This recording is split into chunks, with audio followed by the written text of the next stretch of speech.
Welcome into the CHGO White Sox podcast. On today's episode, we'll be talking about the infield position battles for spring training as we're only 2 days away, and we'll answer your diehard mailbag questions next on the CHGO White Sox podcast.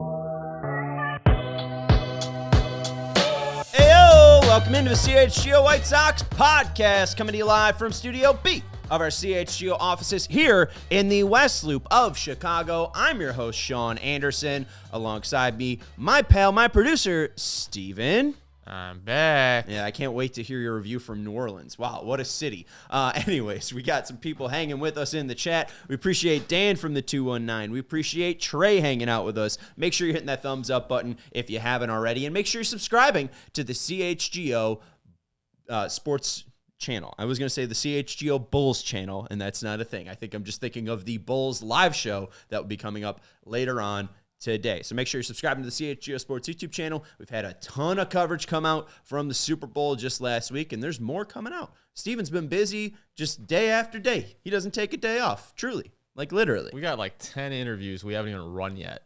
So just keep an eye on it. We got good stuff coming. And when are you going to go to sleep tonight? 3:30? Let's be real. Right. There's no sleep. Exactly. All right. On today's show, we're going to start off with your diehard mailbag questions, and then we will get into the infield position battles.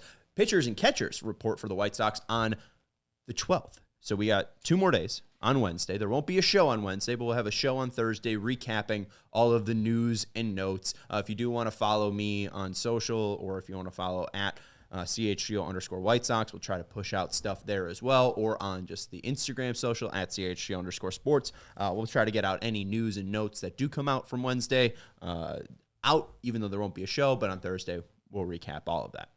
If you do want to become a diehard, head over to allchgo.com/diehard. You get to ask us questions. Whenever we have off-day shows or Monday shows, it's a Monday mailbag, and you get to participate. You get to chat with people in the Discord, diehard White Sox fans alike. Season hasn't started yet, but we're only 2 days away, so now is the perfect time to join. Let's get into it. First question comes from Luke. Luke saying, who is taking Gavin Sheets' place on the roster for another first base option when Vaughn isn't in the lineup? Is it Colas? Appreciate our guy Luke, who also helps me with Moises Ballesteros' last name. I don't think I still did that correctly. Thank you, Luke, for always trying to help me out. But if you haven't heard, Gavin Sheets is now a San Diego Padre. He has signed a minor league deal with the Padres, so goodbye, Gavin. It's been nice. I don't think that there will be another first base option to replace Vaughn. Maybe it's Colas, because I believe there was some report from an overseas reporter that the White Sox were looking or contemplating the idea of Colas at first base, and he's played it before. He's played first base down in the minors, I think all the way going back to 2022, and I think he was even playing first base in Japan as well. So it's not the craziest jump over. Yeah, he was playing first base in Cuba. He's been playing first base in Japan. And then last year, just want to make sure I'm getting my numbers right. Yeah, he had about 19 innings at Charlotte, 2 whole games. Nothing crazy, but the year before, I think he had some time. No, that was actually his first time. So some previous experience at first base in Cuba, in Japan. Last year was his first time at a major league level, and that was in the minor leagues, 2 games for Colas at first base. I think it's possible that Colas could be that backup to Vaughn. I think it's also possible that they just kind of have Vaughn be the first baseman. You know, maybe they end up having Tice or Narvaez play first base. It's possible Vargas moves over to first base and they can switch around Rojas, Sosa. Our guy Lenin Sosa, who dominated the Venezuelan Winter League, if he's on the team in 2025, he could be a backup first baseman. I don't think there's going to be a lefty platoon, is if what you're asking is, Luke. I don't think that there's going to be a left-handed first baseman that they throw in there going up against, right-handed pitchers. I think they're going to try to see what they have in Vaughn, give him a full 3 months to try to play when he can play through whatever he can play through. And if they need to give him a break, they'll need to give him a break. And that just might be more on the fly type of stuff rather than having a true replacement on the roster. We'll get to the 13 hitters that I have on the roster coming up, but none of them naturally play first. Let me throw a name out there for you since we're on this topic right now. What about Bobby Dahlbeck, former Red Sox farmhand? He's played some first base. He's played some outfield. He's played some third base. At one point, he was highly regarded. It never really worked out. He did just sign a minor league contract with the Sox last month. Yes, I like Bobby Dahlbeck. Dahlbeck is interesting. Dahlbeck has played shortstop in the minor leagues. That's versatility. Recently. There we go. He's a 29-year-old playing shortstop moving off third. They say if you can play shortstop, you can play anything. And Bobby Dahlbeck can. Bobby Dahlbeck can play even first. Take that, Gavin Sheets. I think the other thing, too, is just it's another first base option and a possible platoon option. You don't want two righties. That is Dahlbeck, too. Dahlbeck is a righty. He's not a lefty, so you won't get that natural platoon back and forth. But looking at the roster that I had laid out, I just have Vaughn as my only first baseman. I had Dahlbeck, Elko, and Andre Lipicius listed as the possible first basemen. Lipicius was originally with the Dodgers and Tigers system. Elko, obviously a first-round pick, or not first-round pick, but just a pick from the White Sox from Ole Miss. And then Dahlbeck, formerly of the Red Sox, can play first base. I think it's likely going to be Vaughn just because some of these guys can flip and bounce. It's not like they're just totally, Mydroth isn't just a shortstop. He's played short. He's played third. He's played second base. Rojas has played all around the middle of the diamond. Sosa's played some first base. And even then, I think Narvaez or Tice has played first base as well, where they could just move over there if they're truly in a need of a break. But Vaughn, they're giving him $5 million. He's the third highest or fourth highest paid player on the team right now. They got to figure out if they have a guy or not. I don't think they're going to be tendering him next year. It's either make or break for Vaughn. So I think they're just going to give him all the time in the world to figure it out. They're also praying he stays healthy because right. you just listed out a lot of names there. Not one of them instilled any confidence in me that if something happens to Andrew Vaughn, that the Sox have somebody that could fill in and give some of that production back. Bobby Dahlbeck is the one guy I've just brought up, obviously. He did have one good year. He had 25 home runs. That was back in 2021 with the Red Sox. Since then, it's been a far cry from that. Yeah, I don't know if it was hitters or pitchers figuring out Bobby Dahlbeck and then him just kind of losing confidence. It seems like when he's down in AAA, he's got all the confidence in the world and can hit decently. So, I don't know. It's a guy that I think could surprise some people, but I also don't even know if he'll make the opening day roster. Here are the 12 players that I have making the roster so far. Andrew Vaughn as your starting first baseman, and I think your first baseman for a majority of the games. Josh Rojas, who did get a major league contract, I think he'll be your starting second baseman. Lenyn Sosa, your third option on that. I saw that camera flicker, Steven. I was ready. I don't know what that was. I was ready. We're still here. But Sosa is your third player on that. I think it's possible Sosa, if any of these guys that I am throwing out there, I think Sosa probably doesn't make it. Mydroth is 4. He has the ability to be sent down. He's not even on the 40-man, so it's possible Mydroth doesn't make it and Amaya does. I like Mydroth, and I like the idea of giving him that chance before Colson. We'll get to that in a second. But I'll put Mydroth, but I think it's one of Mydroth, Colson, or Amaya for that 4th spot. Vargas is 5th. Tice is 6th. Narvaez is 7th. 8th is Drury. 9, Benny, 10, Robert, Talkman, 11, Slater, 12th. So then it basically comes down to, are you going to put in another lefty hitter, which is possible? Are you going to put in Ramos, who right now I currently have in AAA? I am not super sure who that 13th person is. And that's kind of what is exciting about the 2025 White Sox. We have no idea who's going to play. We get to watch spring training and actually wait with anticipation. So I think that it's possible, especially with Drury, who had a really down year in 2024, was great with Marcus Timms in LA in 2022 and 2023. I think it's possible they get a guy that is a veteran, the chance to kind of see what he has, see if he's healthy at all, and if not, they'll ditch him and go for someone else. So those are the 12 that I think will likely start with the team. I did talk a little bit about Caro and Teal. Ian saying on first base, though, Caro and Teal, though, no, because they're catchers. the second most, third most important defensive position in baseball is catchers. So they are going to have Edgar Caro and Kyle Teal catch, period. They're not going to screw around with them. I threw out the idea because our last podcast episode was us talking about the position battle between catchers. I think they should start the season with Matt Tice and Omar Narvaez, and I think you could even put Teal down to Birmingham because he didn't do great in AAA when they called him up to Worcester, and I think that Teal could probably stretch his legs a little bit at Birmingham, especially if Caro is going to be catching every day at Charlotte. So I think at a major league level, once Caro and Teal have gotten up through the ranks, they'll play a little bit of first base, especially Caro. But right now, there's no reason to put them at first base, have them be a catcher, have them get as comfortable as possible. And I think that's really where I stand with Caro and Teal. It would be weird for them to make the opening day roster. Appreciate Turd Ferguson and EV saying that the jacket is sick. That's what you get, when your dad isn't, white collar and he's not, passing you down cars or houses or anything. Sometimes he just spent all of his money when he was a high schooler on starter jackets. And you know what? He got bigger and I didn't. So let's go. All right. Hand-me-downs for the win. So yeah, I am. Who the hell is Mike Thurman? And Mike Talkman? Maybe. Okay, maybe Mike Talkman. Who's Mike name. Thurman?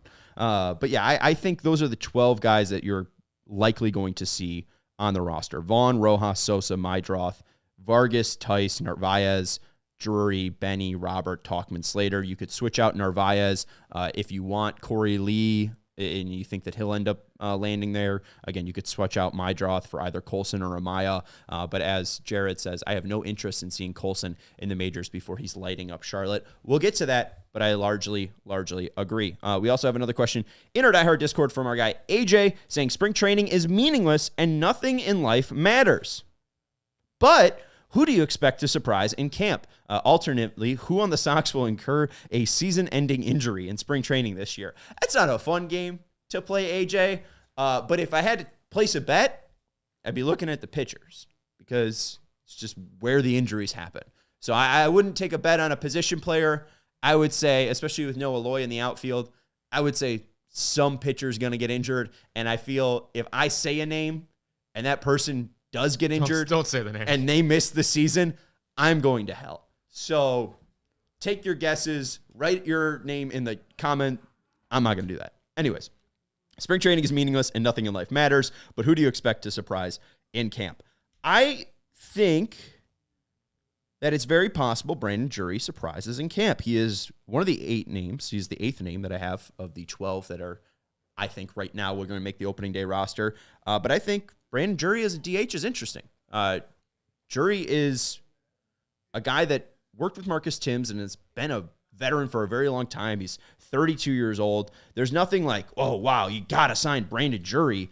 But the fact that it is a flyer, a non-roster invite, a minor league deal, a guy that has played 10 years of baseball, I think it's intriguing. He played 125 games in 2023, a 1.9 WAR, a 114 OPS plus. He really has never hit this well before. 30 doubles, 26 home runs. I guess he was a little bit better in 2022, 2.7 WAR, 31 doubles, 28 home runs, and a 111 OPS plus. But still, he was very good in 22 and 23. Come 2024, 97 games, a -2 WAR, 169 average, 242 on base percentage, and a 228 slug. Yikes! So nothing really sticking out, being like, wow, this guy was a must sign. This is the signing of the offseason. But I think with his flexibility and maybe a fresh set of, or maybe just time off and time to heal up, I think that he can bounce back, or possibly could bounce back in an interesting way. So I like this signing from Chris Getz. I don't know exactly what the injury was. I thought I had it. But he was hamstring tightness. That cannot be it. Those soft tissue injuries could get you, man. Those just keep popping up. Really? Oh, yeah. No. No love for the hammies? Drury missed time this season due to a strained hamstring. Oh. Okay. Well, I don't know. You go from, that's like a 4 WAR flip. You go from a 2-WAR player to a point. negative 2-WAR player because of a strained hamstring. I mean, what was he on the White Sox? Wow. With their ability to go. You found the right team, I can tell you that. Before we go to our break, can I throw you one name I'm kind of looking at that Yeah, go ahead. I could see having a potential breakout spring training? It's Brooks Baldwin. I think you play some second base. There's opportunity there. I think he's got a very intriguing speed profile. We saw him steal 17 bases last year in the minors. But what really stands out to me is the on-base percentage. Last year, it's split between AA and AAA. 391 on base. He sees the ball really well, and I like the combination of speed. If he gets the ball on the ground, he has a chance to beat it out for a single. Yeah, and we saw him a little bit last year. Got the call up, and then he ended up getting injured. So, he kind of had like a nice spurt of like, oh, look, it's interesting. And then it all comes crashing down because he got injured. And it felt like we didn't see a ton of Brooks Baldwin near the end of the year. Yeah, he played pretty consistently from when he got called up to the 19th to the 27th of August, and then pretty much missed all of September. We have to take a break here on the CHGO White Sox podcast. I want to let you know about our friends over at Mando. I was at the Target the other day. And Mando, by the way, is a men's deodorant brand that's hyper-focused on keeping every aspect of a man's body smelling fresh and clean. That's every aspect. Your pits, back of your neck, your actual back, lower, okay, back of your knees, those sweat, folks. Can't forget about those. Your feet. You probably put this thing on it's an all-body deodorant. Put it wherever you want, whatever smells. This was developed by a doctor who knew from firsthand how a normal BO was being misdiagnosed and mistreated. It's a whole-body deodorant. It's safe to use anywhere on your body. Pits, balls, thigh folds, belly buttons, butt cracks, and feet. I did say it was feet. Look at that. And you can choose from a variety of fresh scents like bourbon leather, clover woods, Mount Fuji, or Pro Sport. And it's clinically proven to control odor better than a shower with soap alone. 12 hours after a shower, the average man's Grundle odor level was a 5 out of 10. With Mando, the average Grundle odor level is a 0 out of 10. Imagine being the odor Grundle smeller. Grundler. Yeah, I mean, that's a job, folks. But I got to let you know something. It's telling you right now to go try the starter pack, right? It's perfect for new customers. Comes with a solid stick of deodorant, a cream tube deodorant, 2 free products of your choice, and free shipping. You will get $5 off this starter pack with our exclusive code CHGO. That's 40% off your starter pack at shopmando.com. That's SHOPMANDO.com. Please support our show and tell them we sent you. However, I just want to give you a little heads up because your guy was at the Target, and what did he see? Mando cream tube deodorant, 30% off. So maybe write into Mando and say, hey, this is a beautiful product. We love it so much. Well, you might be able to get a pretty good deal over at Target. I'm just going to say, because I just got the Mount Fuji and the Pro Sport, and I smell great. Can you smell me? You smell delicious. I don't even think you could smell me. But anyways, I smell delicious, and you can too. You could smell like Mount Fuji. Where is that? It's up there. It's not here. Okay. All right. We also want to let you know about our friends over at Lucy. They're 100% pure nicotine and always tobacco-free. Lucy Breakers are nicotine pouches with an extra surprise. Each pouch holds a caspol that can be broken open to release extra flavor and hydration. And you can set yourself up with a subscription and have Lucy delivered straight to your door. You don't have to go to a gas station every time you're driving. You can just have it shipped right to your door. You can plan your week, and you can get to work on time, folks. It's a perfect thing. And the great thing about Breakers, too, is they come in different strengths. You can either get them in 4 milligrams or 8 milligrams, and they have tons of flavor. They have variety packs, the berry citrus, espresso, and apple cider. They have the apple ice, the mango, and mint. Or you can get the one with all flavors and try them all. So there you go. Or you could get, just a mint. You can get just an apple. You can get just a mango, apple cider, espresso, berry citrus, etc. There's tons of flavors to try. So level up your nicotine routine with Lucy. Go to lucy.co/CHGO and use promo code CHGO2025 to get 20% off your first order. Lucy has a 30-day refund policy if you change your mind. Again, that's Lucy, LUCY.co. Use code CHGO2025 to get 25% off. Lucy products are only for adults of legal age, and every order is age verified. Warning, this product contains nicotine. Nicotine is an addictive chemical. All right. Back here on the CHGO White Sox podcast, make sure you're hitting that thumbs up button if you haven't already. We got about 25 people watching and 12 likes. So that means half of you haven't liked. Do you not like me? Do you not like the shirt? Look, I mean, the jacket. Nice jacket. Like it for the jacket. It's white on one side and black on the others, right? So if you like the video, you're on my good side. If you dislike the video, you're on my bad side. It's kind of stupid. It's pretty dumb. Hit the like, guys. All right, yeah, hit the like so I can just shut up and talk about baseball. All right, so I think Drury's interesting. He had 5 outs above average as a second baseman in 2023 too. So what if Josh Rojas, a guy that's notably slap hitty, that if you take away, I think it was April of last year, was pretty horrendous as a baseball player in Seattle. Is he just a backup to Josh Rojas? Like, I think that's an interesting guy, and I think that honestly, especially with Ramos not having a ton of success at the major league level, send him back down to Charlotte. He's only 22. Have him work his way up. You can have Vargas just dominate third base, and then you actually have a true designated hitter. I was hoping for JD Martinez. I don't think JD Martinez is coming. Brandon Drury's here. That's just as good, right?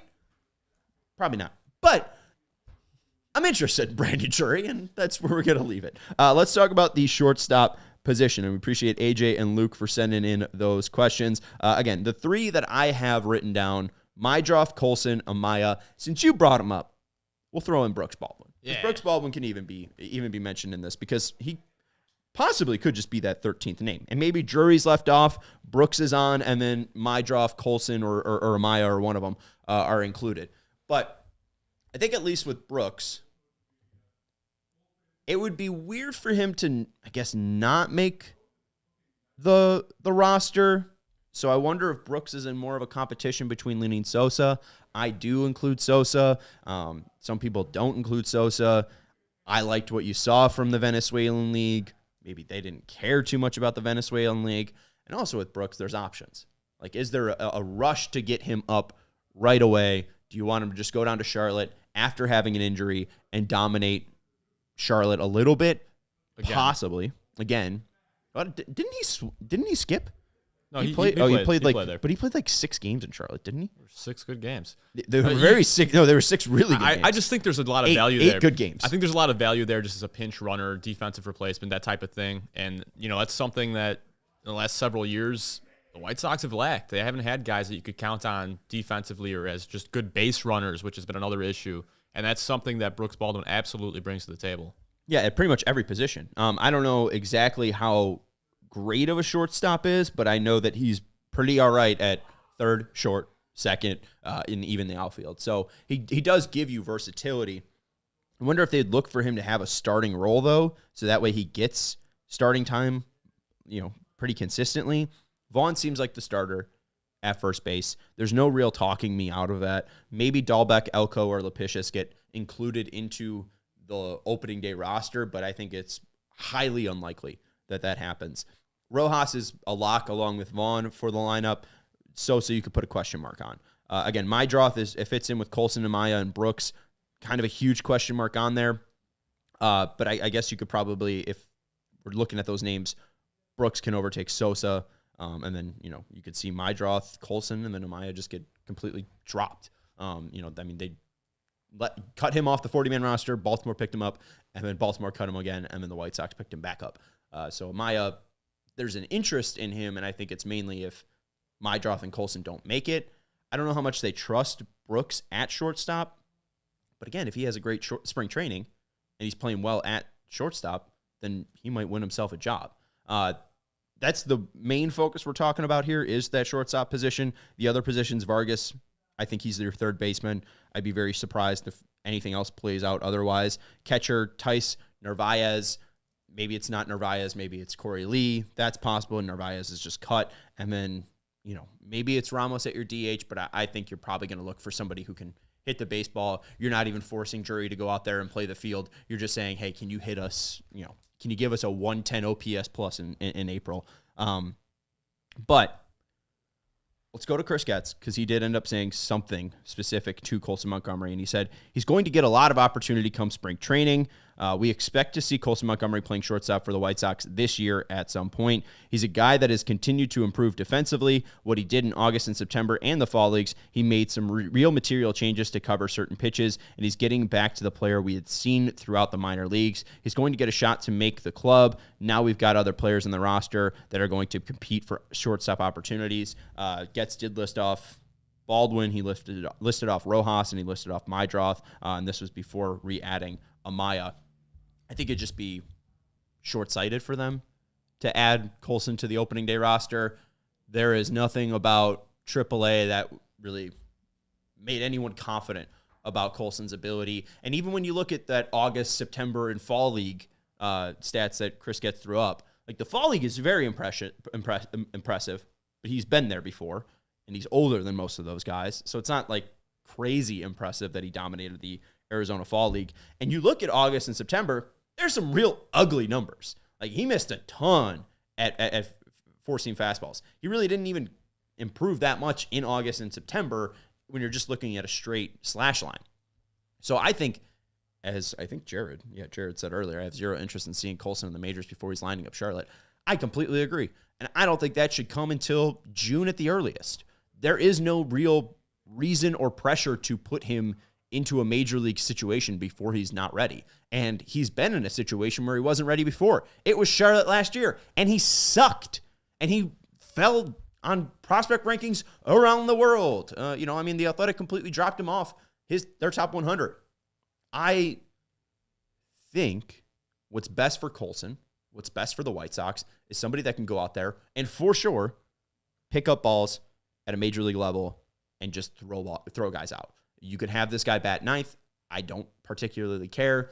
That's why I think it's going to be Amaya. Mydroth, he's mainly played like second base. He's played a little bit of shortstop in the minor leagues, but it never was projected for him to be a major league shortstop. I think Mydroth's your future second baseman. Maybe they give it to Brooks Baldwin, but it seems like his biggest attribute is versatility. Mm-hmm. So I don't think you want to just lock him down at shortstop. Maybe he gets opportunities to play there, but I think it's going to be Amaya and Baldwin probably to start, and maybe that leaves Sosa out. So there you go. Well, I think we figured it out. Speaking of Sosa, though, and this is the reason why I don't want to see Colson Montgomery start the year out in the major leagues, is we've seen the White Sox rush a prospect before. His name was Lenin Sosa. He went from AA to the major leagues. That didn't turn out so good for him. And every single time they tried bringing him back up, you could just see it was too late. His confidence was crushed. I don't want to see that for Colson Montgomery because Lenin Sosa, yeah, he had a solid, not spectacular, solid prospect profile. Colson Montgomery was among the top of the charts for prospects. They need this guy to hit. Steven. Lay it on me, Sean. You were too busy with week 1 through 4 of the Bears season. You didn't see 2024 September Lenin Sosa. That man's a superstar. Go look up his numbers. All right, Just because I honestly want you to laugh into the microphone because you're not expecting to see his stupid numbers. I hear you, and I agree with you. I think Colson confidence was affected, and he spoke after the year and basically was saying, I kind of thought I was better than this assignment, and the assignment kind of proved to be as tough of it as it was. Ian saying, I thought the assignment for Montgomery was too aggressive. He looked to be figuring it out that he needs to use the whole field late last year, possibly. But then again, I just worry too, like, can he truly time up 95 plus? And I don't think that we've been able to see that. I would just love if it's an easy coast for him in Charlotte, and maybe he is using the whole field, but I don't think we care how it looks like. If he comes out and he's hitting, pole side homers from June, he's got like 15, no one's going to care. If he's got a batting average that's well above 214, people will be thrilled. Like, we just need to see something from him, whether it is him refining that power down in AAA, whether it is him refining that contact in AAA. What he proved or what he showed last year was disappointing. All right, I've pulled up the numbers. Yeah. So I'm looking from what, July to September? No, it's just September. Just September. 373 batting average. He had 4 home runs, 13 RBIs. He did strike out 18 times. Yeah. 4 doubles. It's pretty good. Did you look at his Venezuelan numbers too? I did not. Okay, yeah. He had like 8 home runs in the Venezuelan Winter League too. So he had like 12 home runs in his last like 40 games or something. So Lenin Sosa is either Barry Bonds or Lenin Sosa. Or barely Bonds. That's going to do it for the CHGO White Sox podcast. Speaking of Ian Estridge, I'm going to be on the Future Sox podcast later tonight at 8 p.m. So if you want to hear more White Sox talk, come listen to Ian, James, and I as we talk White Sox at 8 p.m. But if you're looking for more Chicago coverage, hit that thumbs up button. Make sure you're subscribing to the CHGO Sports YouTube channel. We got a Bulls show coming on later today at 5:30. I'm Sean Anderson. Huge thank you to Stephen Nicholas for producing the show, and thank you to everyone for watching the show. Hit that thumbs up button. We'll talk to you tomorrow at 4 p.m. Goodbye. We all silly like the mayor.